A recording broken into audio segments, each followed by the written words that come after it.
Hola, ¿qué tal? En este video veremos qué es el circo.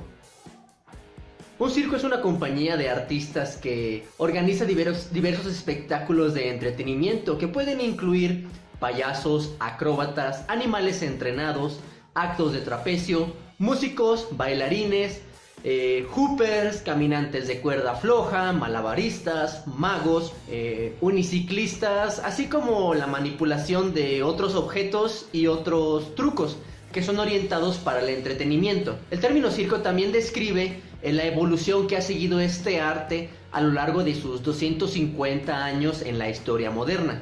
A Philip Astley se le atribuye ser el padre del circo moderno cuando abrió su primer circo en el año 1768 en Inglaterra. Él era un experto ecuestre que demostró sus trucos a caballo montando en un círculo en lugar de una línea recta, como lo hacían sus competidores. Y por lo tanto, a partir de ahí se desarrolló el formato que más adelante llamarían circo. En el año 1770 contrató acróbatas, caminantes de cuerda floja, malabaristas y un payaso para poder completar las pausas entre los actos. Estas actuaciones se llevaron a cabo a lo largo de los siguientes 50 años. Hubo representaciones teatrales de batallas a gran escala que se convirtieron también en una característica muy importante. El formato tradicional mediante el cual un maestro de ceremonias introduce una variada selección de actos que en su mayoría tienen coreografía y música tradicional se desarrolló a finales del siglo XIX y continuó siendo casi universalmente el estilo principal del circo hasta la década de 1970. A medida que los estilos escénicos se han desarrollado en el circo desde la época de Philip Astley, también lo han hecho los tipos de lugares donde estos circos han actuado. Los primeros circos modernos se llevaron a cabo en estructuras al aire libre, con asientos que estaban cubiertos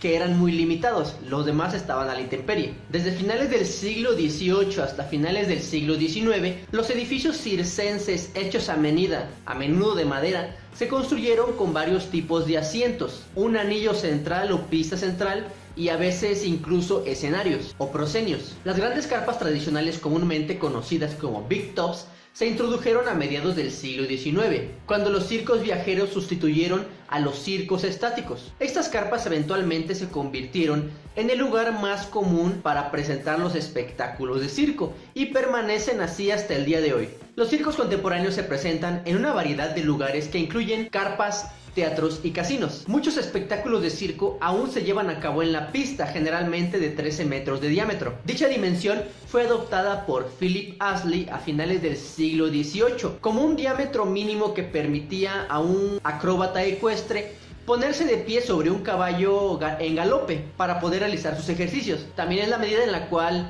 pueden alcanzar con el látigo a los caballos desde el centro. Al circo contemporáneo se le ha atribuido la reactivación de la tradición circense desde la década de 1980, cuando varios grupos introdujeron circos que estaban basados casi exclusivamente en habilidades humanas, además de otros estilos de arte escénico. La etimología de la palabra circo, que se certificó por primera vez en inglés en el siglo XIV, proviene del latín circus, que es la romanización del griego circos o kirkos, una metátesis del griego homérico kirkos, que significa círculo o anillo. En el libro de espectáculos, el escritor cristiano primitivo Tertuliano afirmó que los primeros juegos de circo fueron organizados por la diosa Circe en honor a su padre Helios, el dios del sol. Eso es todo por este video. Si te gustó, te invito a compartirlo, suscribirte y darle like.